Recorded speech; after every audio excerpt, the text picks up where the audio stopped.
What up, everybody? It's your boy WhoElse. And it's your girl, Daysha. And we are back for another episode of Cultural Clickbait, where we take the hottest topics in sports, entertainment, and music and determine whether it's for culture Or simply for click. And Daysha, it's been a minute since I've been on screen, so I'm going to go ahead and take this first one. Are you ready? Cool. We need to talk about these kids. And why we need to talk about these kids, because Method Man and Redman performed at Summer Jam for Hot 97, like they should have, because of course we need to, pay homage to our great artists. For sure. And Method Man said that he ain't gonna be back. He's not coming back because, in short, the crowd was not rocking with his performance. How you feel about that? So I just kind of feel like I get the idea of the generational gap because, yes, it's definitely one, okay? When the last time have we heard some music from Method Man or Redman? But I do think that it is cultural that they are there. We need to hear, and I feel like the kids need to hear as well. They don't got no real substance music that's out. And see, here is where I'm starting to just look at it differently, because cultural, yes, but Summer Jam has been a thing for ages. And I think that every year people are going to attend this concert. And to be quite honest, we are now in the generation where some of our greats, our cultural greats, we just need to have our own type of concerts, because clearly the ones that are advancing with the culture is no longer for our cultural icons, as shown in this clip here. So look, granted, these kids need to be there. I'm not gonna say this is clickbait because the cultural event, cultural icon, Method Man. Listen, look, you ain't gotta perform for those kids no more. I'm gonna put a concert together. An adults concert. You know what I'm saying? For the grown people. Yeah, you know what I'm saying? Like a Millennium Tour, but like not Scream to a Millennium Tour, like for classic. Sure. You know For sure. That's a great idea. I think they should do it. Somebody, if you take my idea, I know where you got it from. You know, the Spider-Man thing, where'd it go? Probably not this time. But if you take my idea, I know where it came from. Moving right along, last episode, you talked about Martin Lawrence's and the public perception of his health. Yes. He got on an interview with Ebro as a part of their Bad Boys rollout and said that he is completely fine. Yep. Stop the rumor specifically. Daysha, how you feel about these comments? Martin definitely let us know, stop the rumors, he is healthy. But I'm still a little impartial about it, and I'm gonna tell you why. I just don't like the cadence of how he delivered it. It just very much gave, I am dealing with some health complications, but I prefer to not include y'all in it. And I can respect that. Now you want me to know my opinion? What? I got two of them. Number one, he old. Number two, he may have had him a little pick me up to get right for the cameras because he old. Okay. And it might have, you know what I'm saying, got him off his rocker. Like every time I take some caffeine, I'm like, a little jitterbug myself. No, maybe not. I just had a caffeine shot before we started, and I'm talking miles per hour. So to be honest with you, I think that, to his point, let's go ahead and stay out of his business. Like, I think that if it was public knowledge for his, like if he felt that his health was public knowledge, then he would address it as such. Agreed. Otherwise, why don't we just go ahead and buy these tickets and go see Bad Boys, because that's clearly what they were there for. Yeah, I'm definitely gonna see Sick or Not. Rihanna is doing something else.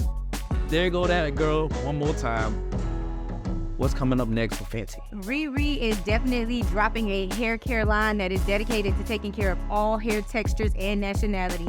But Giles, I don't really know how effective that is gonna be as a curly hair girl. Now, there are classes of hair texture. And anytime people say that you can use this product on all hair types, I'm automatically alarmed. Automatically. And to your point, what are some of the, the pushback on these type of products that say you can use them on everything? Like, what don't you like about them? What I don't like is the fact that it's usually tailored towards hair that's less coily anyway. So it doesn't really address the curly hair girls. Now, what I can say is there's a bunch of different things that go into hair care. Like, you're supposed to rinse your hair with cold water if you want to maintain your curls. And unfortunately, people who don't have as curly hair don't have to go through some of those steps.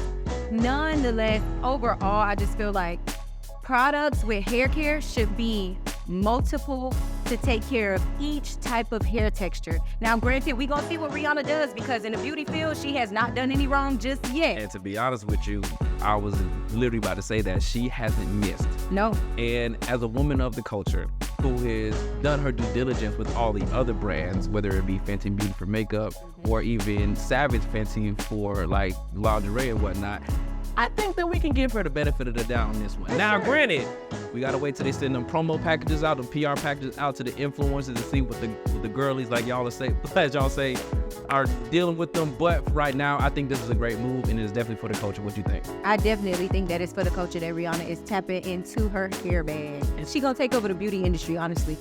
If she hasn't already. Now, something that is definitely for the culture, and I know any millennial was living for this because Whoopi brought the cast of Sister Act 2 to The View to have a reunion, and they sang some of our classic gospel hits. Like, oh my God, I was enjoying that rendition of Joyful Joy. Even though Lauryn Hill wasn't performing, it's cool because Tanya Trotter brought the house down. She did. She held it down 1,000% for Lauryn.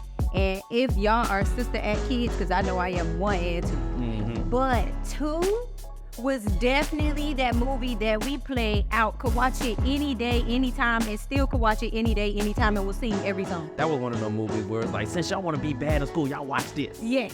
You know what I'm saying? Sure. It's like, see, that guy, Ryan told me that's you. That's you. Yeah. Which, by the way, his version of Oh Happy Day on there, again, to the church, loved it. Not too much to say about this. It's obviously for the culture. Y'all check these clips out, and you know what? Gather the family around, especially you with them badass kids. Watch Sister Acts 1 and 2. Get some culture in these kids, because as we heard earlier in the show, they don't got you. Oh, happy day. Yeah, when Jesus was. Stand over here. When Jesus was. When my Jesus was. He washed my sins away. No, Giles, this is definitely for the culture, but as we move forward, we definitely have to talk about a parent that was recently spotted on stage removing the superintendent before his daughter walked across the stage at her graduation. Now, this took place in Wisconsin, and let's just say the superintendent was the only one on stage that was off. Man, listen, first of all, after T-Pain has been on this Escape from Wisconsin tour, and everybody talk about Wisconsin, the last thing that we thought that we were gonna see was something like this. Y'all check this clip out.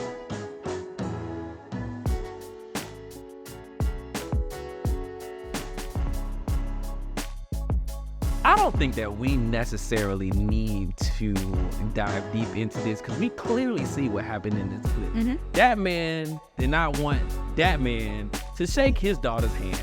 And I personally find that to be offensive.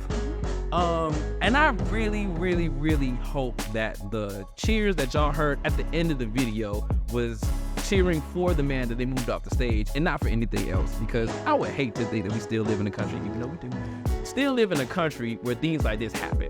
Yeah, I think the reality of the situation is that we do live in a country where these things still do happen, and that was just a blatant example of what we're going to get into, and I think we're going to get further into it as we enter election season. So I do feel like everybody's inner feelings and thoughts is jumping out, for sure, and I do think it was something that had something to do with race again. Yeah, call it what you want. Well, listen, my eyes and ears are going to be tuned in because I want to hear a response. I want to hear what he has to say. Put him on CNN. No, seriously, we want to know. Dad, wherever you at, tell us what you did it for. We want to know the whole story. You know what I'm saying? We're going to say that you're for the culture because you got back on stage and continue to do your job. That other stuff. And Daysha, I know we got to go soon. Let's go ahead and wrap this up. So we're going to go ahead and cut out a couple quick topics, definitely for the culture. Let's start with that. The NBA Finals are back. And if anybody else is a basketball fan like I am excited because this is the real and true matchup of the final. We have the Dallas Mavericks against my Boston Celtics. We got Kyrie going against his old team for what he's calling his redemption. And I think his efforts are going to be futile against the Boston Celtics, especially since we got our team back. Listen, at this point, you ain't even got to say anything. I'm going to say this is for the culture. Let's go Celtics. And yeah.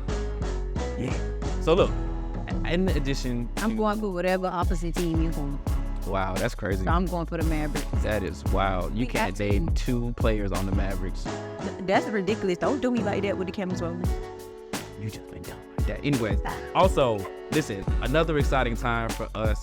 I'm going to say us because I'm speaking directly to my Power fans. Power Book 2 Ghost is back. The highly anticipated series finale season. Upset about that. We can holla at 50 about this, but series finale season of Power Book 2 Ghost is here. Y'all make sure that y'all ask your friend with the television provider info or stars to let you get that login so that you can catch these new episodes, because I'm definitely tuned into Power. Look, I've been watching all of the press run for this, been seeing Michael Rainey Jr. on all these different shows, to watch him every single interview. And he's, you know what I'm saying, honestly, shout out to his PR team too, because they've been doing a very good job of keeping a whole bunch of stuff up under wraps. I really think that this season is going to be one to remember, and I'm personally excited for it. I am too. I'm also sad about it because I don't want it to be the last season. It's such a great show and has had so much impact that I feel like it should keep going, but I understand the thought process of sometimes if you do too much, you end up maxing out. So it's like, okay, I guess we could wrap it up, but what we gonna get in replacement? Now, here's my thing. I have 2 quick points before we move on. Also, before we get to the 2 points, the Shy's getting crazy. So if you're a Shy fan too, interact with me in the comments below. This is what I personally feel. So for those who are aware, obviously, since, you know, the show is getting up into its season, getting some seniority, some tenure. For sure. It is starting to get expensive. Personally, I feel like this show, as far as the time period that this show was structured in, realistically, it's coming to an end because Tariq is in his final year of school. Yeah. And he's got to graduate and move on with the real world. And Book 2 Ghost was about him, to be quite honest, turning into his father. Yeah, that's what I feel like. Now, also some controversy, and I watch a lot of those. Like conspiracy pages with Power because I've been that locked in. I also noticed, because I checked on the IMDb when they first released the date it was coming out, and Omari Hardwick was mentioned on the credits for this season, that he has since been removed. So Ghost coming back, y'all. Oh my gosh. Y'all heard it here first. Go back to this episode after he pops up and I'm gonna say, I told you. I hope he does come back. I hope they figure out a way. Maybe like a hallucination. Yeah, or like in a dream or something that feels very real. We don't know. Yeah. But I definitely don't think this is going to be the last time that we see Tariq or members of the Power Book 2 Ghost family. I just think that they're going to take a couple characters, either add them into For sure. Tommy's universe or do their own thing. But again, hopeful, wishful thinking. The Tejadas deserve their own little I think all the situation. At any rate, listen, it's been another good episode of Culture or Clickbait, where we take the hottest topics in sports, entertainment, and music and determine whether it's for culture or simply for click. It's your boy WhoElse, And it's your girl Daysha. and we out this hole right here at the HBUC.